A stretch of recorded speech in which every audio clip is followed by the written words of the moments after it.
Bayangkan senario ini ya. Mungkin Anda yang lagi dengerin ini pernah atau bahkan sering ngalaminnya.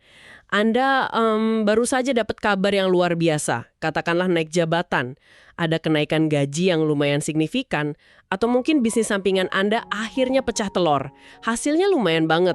Di detik itu, Anda menghela nafas panjang, beban di pundak rasanya ya terangkat, dan Anda berpikir, akhirnya saya bisa bernapas lega. Iya, itu perasaan euforia yang wajar banget ya. Lega rasanya. Benar, lega banget. Tapi coba perhatikan apa yang terjadi mungkin 3 atau 4 bulan setelahnya. Perlahan-lahan, diam-diam gitu, perasaan cemas itu balik lagi. Anda kembali merasa kalau uang Anda itu kurang. Terus muter lagi di siklus kecemasan yang sama. Ngecek saldo rekening dengan dada berdebar, persis kayak sebelum Anda dapat kenaikan gaji itu. Pertanyaannya, kenapa sih ini seolah jadi kutukan yang selalu berulang? Nah, itu pola perilaku yang sangat universal sebenarnya. Dan hal yang paling sering terjadi pas kita ada di titik itu adalah rasa bersalah. Kita mulai ngejudge diri sendiri kan. Kita merasa kayak, wah, saya ini kurang disiplin nih. Atau saya emang payah ngatur uang. Atau sekedar ngerasa, aduh, saya terlalu boros. Padahal mekanismenya jauh lebih kompleks dari sekedar kita kurang pintar berhitung. Nah, disitulah letak menariknya obrolan kita hari ini. Di sesi bedah materi kali ini, kita akan ngebahas sumber yang komprehensif banget, yaitu laporan bertajuk Uang Kurang, Perspektif Sistem Saraf. Jadi, kita nggak akan membedah masalah ini dari kacamatanya akuntan atau perencana keuangan ya, sama sekali nggak. Betul, kita singkirkan dulu tuh aplikasi anggaran. Iya, simpan dulu kalkulator Anda, karena kita akan ngelihat teka-teki finansial ini dari lensa yang beda banget, yaitu neurobiologi, psikologi, dan sosiokultural. Kenapa uang selalu terasa kurang, nggak peduli berapa banyak yang kita punya. Dan alasan utamanya itu sebenarnya sederhana banget, karena dalam realitas biologis kita, deretan angka di rekening bank itu seringkali nggak punya korelasi langsung sama rasa aman yang benar-benar dirasain sama tubuh fisik kita. Ini poin yang krusial banget buat digarisbawahi. Dan buat Anda yang lagi dengerin, terutama generasi muda yang mungkin ya lagi berjuang keras tiap harinya, misi utama obrolan kita hari ini adalah ngasih ruang yang damai. Nggak ada penghakiman, nggak ada yang menggurui, penuh empati lah pokoknya. Ya, kita pengen membuktikan kalau kecemasan finansial yang Anda rasakan itu bukan berarti Anda gagal jadi orang dewasa. Setuju banget. Itu terjadi karena sistem saraf Anda terjebak dalam mode bertahan hidup. Coba saya kasih analogi begini ya. Mencoba ngatasin stres finansial cuma dengan belajar bikin anggaran itu, sama kayak Anda lagi tidur, terus alarm kebakaran di rumah bunyi kenceng banget. Tapi bukannya lari madamin api, Anda malah duduk bawa alat ukur, terus sibuk ngitung berapa desibel nih suara alarmnya. Gak nyambung kan? Analogi alarm kebakaran itu pas banget buat ngambarin otak kita.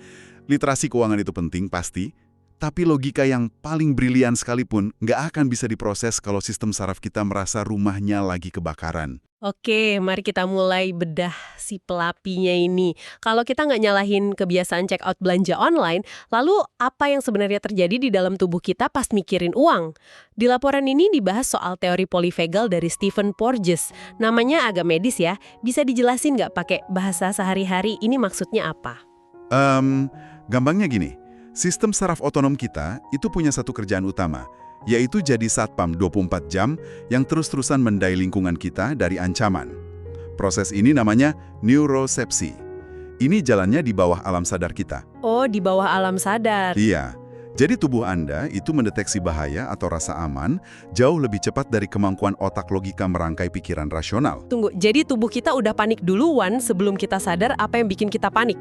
Kayak kalau kita masuk ruangan kosong tapi bulu kuduk berdiri gitu. Persis kayak gitu. Dan si sapang ini punya 3 hierarki atau 3 mode utama. Yang pertama itu mode ventral vagal. Ini fase yang ideal banget.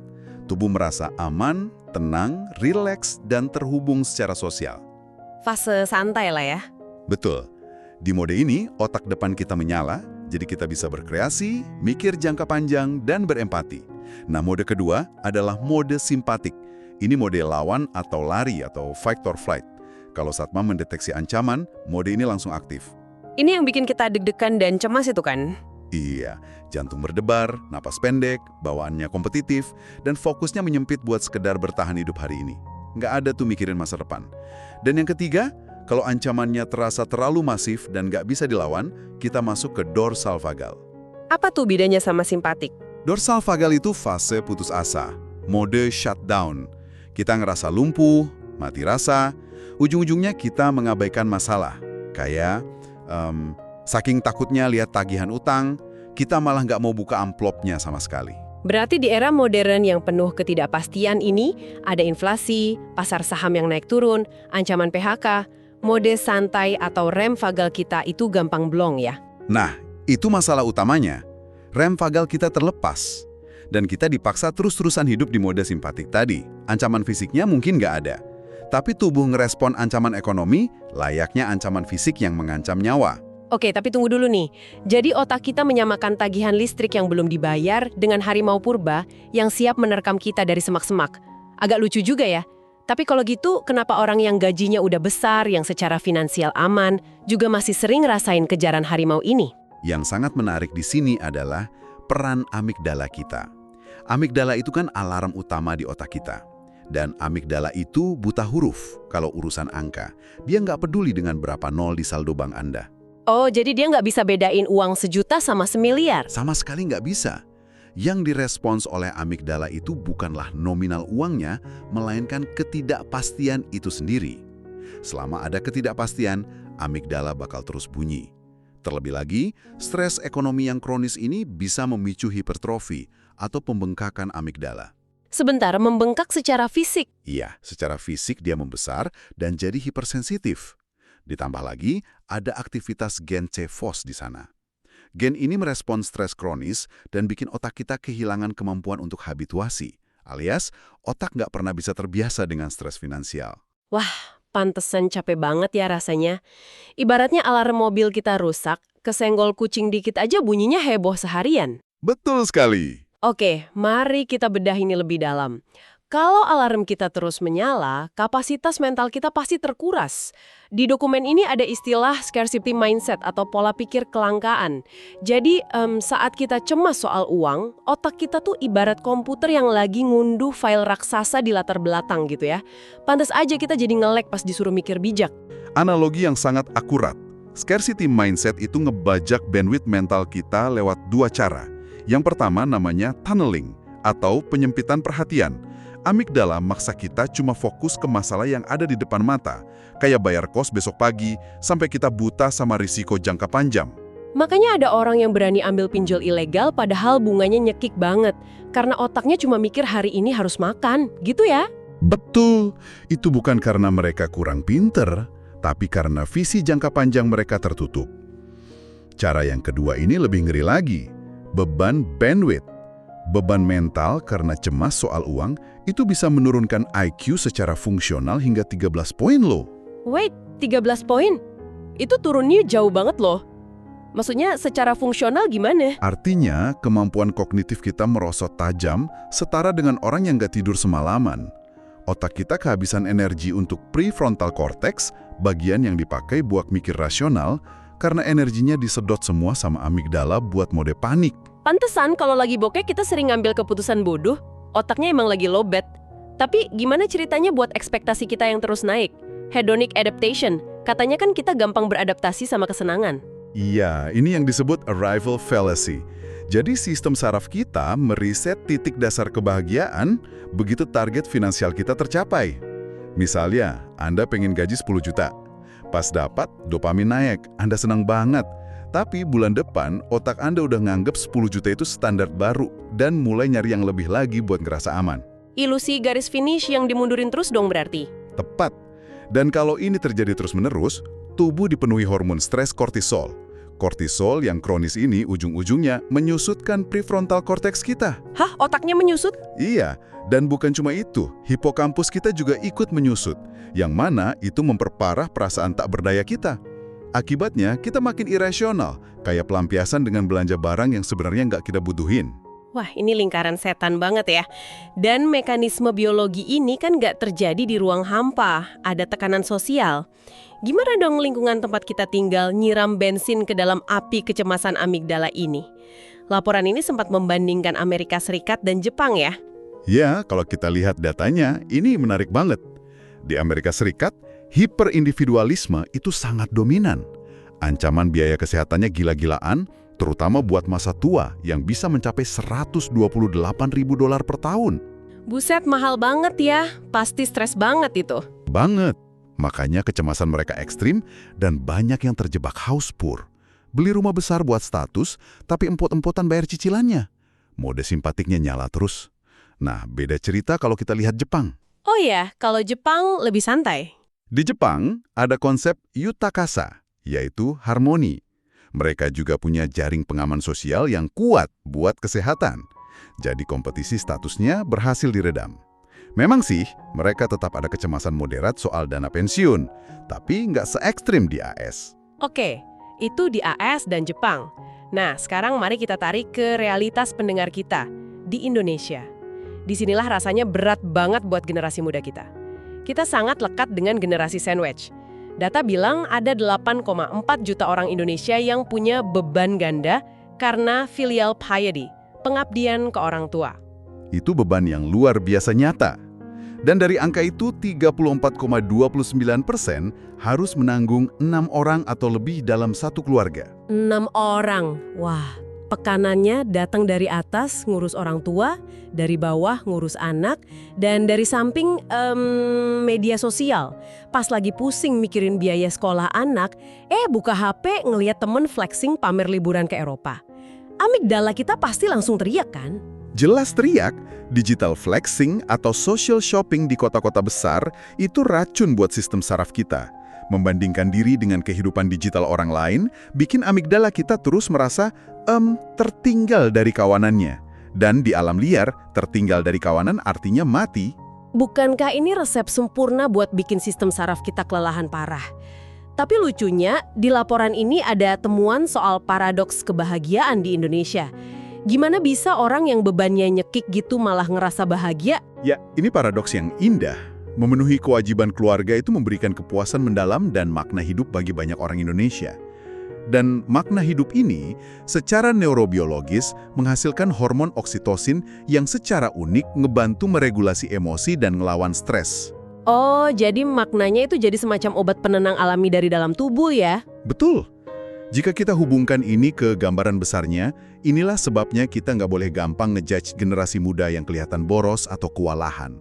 Beban sosiokultural yang mereka pikul itu secara harfiah berubah menjadi beban biologis di otak mereka. Jadi kalau mereka tiba-tiba butuh healing atau beli es kopi mahal, yaitu bentuk survival mereka ya? Oke, kalau literasi keuangan pakai logika itu nggak mempan karena otak kita lagi panik, gagal kan regulasi top-down-nya? Lalu gimana cara kita meretas sistem saraf ini sehari-hari? Ada solusinya dong? Tentu ada, dan ini pendekatannya sangat lembut. Namanya somatic interventions. Kita ngasih sinyal aman lewat tubuh, dari bawah ke atas. Salah satu yang paling gampang itu praktik grounding. Grounding? Maksudnya nyentuh tanah gitu? Iya.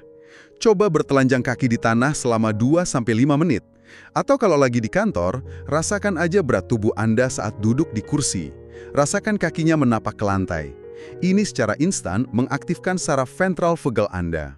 Oh, ngasih tahu ke tubuh kalau gravitasi masih ada dan kita lagi nggak melayang di bawah harimau terbang ya. Kalau dari napas ada tekniknya nggak? Ada, namanya vagal toning. Kita bisa pakai pernapasan kotak atau 4-4-4-4. Gimana tuh cara praktekinnya? Tarik napas 4 detik, tahan 4 detik, buang napas 4 detik, lalu tahan napas lagi saat paru-paru kosong selama 4 detik. Mengatur napas, terutama saat membuang napas pelan-pelan, itu ibarat kita nginjat pedal rem buat nenangin sistem saraf simpatik. Wah, ini gampang banget dilakuin pas kita mulai deg-degan ngelihat stroke belanja nih. Terus kalau badannya udah agak tenang, pikiran kita gimana? Nah, kalau tubuh udah tenang, otak logikanya baru jalan. Di sini, teknik CBT atau terapi perilaku kognitif bisa masuk buat keseharian kita. Salah satunya namanya thought stopping. Berhenti mikir. Lebih ke memotong pikiran negatif. Pas pikiran mulai berputar liar, ngebayangin skenario kiamat, uang habis, teriakan aja dalam hati, stop! Lalu langsung restrukturisasi kepercayaan kita dengan ngomong, saya punya cukup untuk hari ini, fokus saja ke hari ini, jangan lupa juga coba eksperimen ringan kayak puasa belanja 1 hari. Saya punya cukup untuk hari ini, itu kalimat yang powerful banget ya. Dan saya seneng banget laporan ini juga nyinggung kearifan lokal. Konsep nerimo ing pandum dari budaya Jawa. Sering kan orang ngira ini artinya pasrah, males-malesan. Padahal sama sekali enggak. Dalam kacamata psikologi, nerimo ing pandum itu adalah bentuk radical acceptance, penerimaan radikal. Kita nerima kenyataan tanpa denial buat nenangin saraf simpatik. Nah, setelah sarafnya tenang, barulah kita bisa makaryo nyoto, alias bekerja secara produktif. Berdamai dulu sama keadaan, baru gerak cari solusi gitu ya? Tepat sekali. Dan ditambah dengan praktik kebersyukuran. Secara ilmiah, bersyukur itu udah terbukti langsung ngerem amigdala dan nenangin kepanikan kita. Jadi, apa arti dari semua ini? Ini tuh sebenarnya kabar baik yang membebaskan banget. Artinya, Anda yang lagi dengerin bisa mulai ngerasa aman hari ini juga. Sekarang juga, tanpa harus nunggu saldo bank nambah nolnya. Pas lagi cemas lihat tagihan, coba deh langkah grounding yang sederhana tadi. Lepas sepatu, rasain lantai, atur napas. Betul, karena rasa aman itu sejatinya diproduksi di dalam tubuh, bukan di rekening bank. Iya, dan kini kita ngerti ya, kita bisa mulai memaafkan diri kita sendiri atas kecemasan finansial yang selama ini kita rasain. Sistem saraf kita itu nggak rusak, dia cuma lagi berusaha keras ngelindungin kita. Sepakat, jangan dimusuhi, tapi diajak kerjasama. Terima kasih sudah menemani kami menyelami topik ini, obrolan yang dalam banget. Dan sebagai penutup, saya mau ninggalin satu gagasan baru buat Anda renungkan.